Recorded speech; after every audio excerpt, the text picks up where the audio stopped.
Hey Skyline, welcome to Cooking with Miss Hillary. This week I'm going to teach you how to make a veggie breakfast hash. So let's get started. So in your food box this week you got some incredible vegetables, and I want to teach you how to use them in a healthy way and also a yummy way. So we're going to use 1 yellow squash, 2 potatoes, 1 green bell pepper. We're actually only gonna need, I have a giant onion. I think you guys had some smaller onions. So because if your onions are like this big, you can use the whole thing. I'm only gonna use half of my onion because it's really too big. And then 2 of the tomatoes. Now the grocery store was out of Roma tomatoes, which is what you all have in your food box. So I'm using tomatoes on the vine. Taste pretty similar. Just know that your tomatoes are gonna look a little different than mine. Then you're gonna need olive oil or vegetable oil, garlic powder, or if you have actual garlic, you can chop that up, pepper and salt, and a skillet of some kind. So I'm using a cast iron skillet, but you can use any pan. It will need to be rather large because we're making enough to feed about 4 people. So make sure that you have a big enough pan for that. So the first thing we're gonna need to do is to chop all of the vegetables. I've already taught you how to chop and de-seed a bell pepper, as well as an onion. For the potatoes, what's gonna be important is I'm actually gonna leave the skin on. You do not need to peel the potatoes. A lot of the nutrients, a lot of the things that make potatoes good for you are actually in the skin, so we're gonna keep that on. So what I want you to do is have your parent or caregiver go ahead and chop up all of the vegetables, and we'll meet back here once they're chopped. Okay, so you're gonna wanna heat your stove up to like medium, and remember how to test if it's hot. You kind of put your hand over above it and see if you can feel heat. If you can feel heat, it's ready. We're gonna use about a tablespoon of oil. Okay, and then we are going to go ahead and add in our potatoes. Our potatoes, whoop, sorry, that was hot. Our potatoes go in first because they take the longest to cook. So we're gonna get those going. And you're gonna cook those for about 10 minutes or until they're soft. Uh-oh, some of my other veggies got in. Gotta pull those out.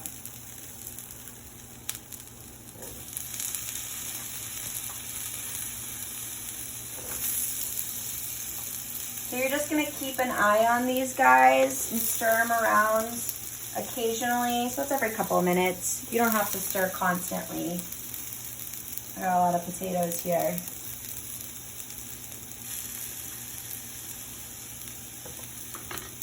I'm just going to go ahead and stir it around so that the oil gets evenly distributed.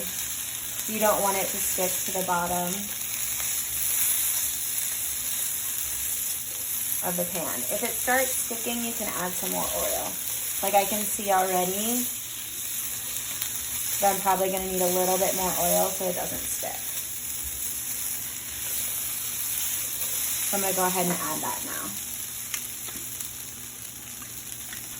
And I'll stir that around so it gets evenly distributed. And if the oil starts splattering, that means it's too hot. So turn down your heat so that it doesn't splatter. And we're just gonna let those cook. And we'll check back in about 10 minutes. Potatoes are starting to brown. They're still pretty hard, so not ready yet. But the next thing that's gonna go in is our onions. So we're gonna go ahead and get our onions going in there. So they have enough time to get soft and caramelized. You're just gonna wanna, I'm gonna use a hot mitt and stir those around. Make sure the onions are evenly distributed, and we're gonna cook for another about 5 minutes before we add in anything else. Okay, so Our onions have been in for about 5 minutes. They're starting to look a little more clear. Our potatoes are looking good. So we're gonna go ahead and we're gonna add in the green bell pepper. Get those going. And we're gonna add our squash. Our beautiful yellow squash.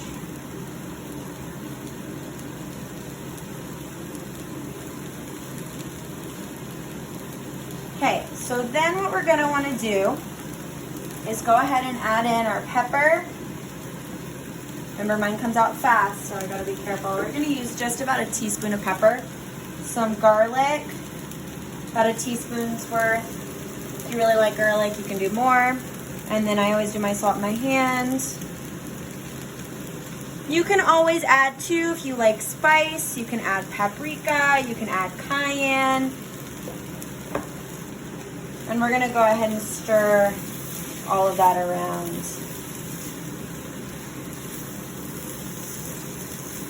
Our tomatoes will be the last thing to go in because they cook the fastest. So we need to give our squash and our bell pepper some time to cook. All right, we'll check back in about 5 minutes. Okay, so I've checked back in. It's been another 5 minutes. And what I'm gonna do is go ahead and cover, reduce the heat a little bit so that the vegetables get cooked more. We're gonna leave that on for about 5 minutes and check back in. Okay, so it's been another 5 minutes. Check it out. What you can do too to check if your veggies are cooked, you can just go ahead and pull one out with your spatula. Pull it off. It's gonna be hot, so blow on it. Oh, it's good. We are ready for the tomatoes. So the tomatoes will cook in no time at all, really. So what we're gonna do is just go ahead and stir the tomatoes in. And if you wanted to keep this like vegan, without any products from animals, you'd be done here. You'd let the tomatoes cook for maybe about 2 minutes till they're warm, and then you'd pull it off and serve it. You can serve it with toast, bagel, and you'd be done. However, I'm gonna add eggs to mine. So like I said, I'm making this for 4 people, so I'm gonna use 4 eggs. And when I crack the egg, I'm gonna crack it on the side of the counter and then into this bowl. The reason we do it in the bowl before we put it into the hash is in the event that we get shell, it's a lot easier to get it out of this bowl. So there's one, we're gonna press it apart. Great, put it to the side. There's 2, 3, and 4. Now I was super lucky in this time and I did not get any shell into, my eggs. However, look, I'm gonna show you how to get it out. So I just put a shell in to show. You're actually gonna use the intact shell and scoop the piece of shell out. Super easy peasy. Now you're gonna grab a fork. If you have a whisk, you can use that, but I'm just gonna go ahead and use a fork. And we wanna break up the egg yolk and stir it to combine with the egg white before we pour it into our hash. And if your family really likes eggs, you can do 2 eggs a person. There's really no limit on the amount of eggs you can put in. It's really your preference. Okay, so this is the consistency that we want over here. It's kind of gloopy. It's all combined, the yolk and the white. And we're just gonna go ahead and pour that slowly into our mix, our hash mix. And we're gonna spread that evenly throughout. and let that cook. Now, you're gonna cook it to your family's preference. Some people like their eggs a little more runny. I do not. So I'm gonna cook mine probably about 2 minutes.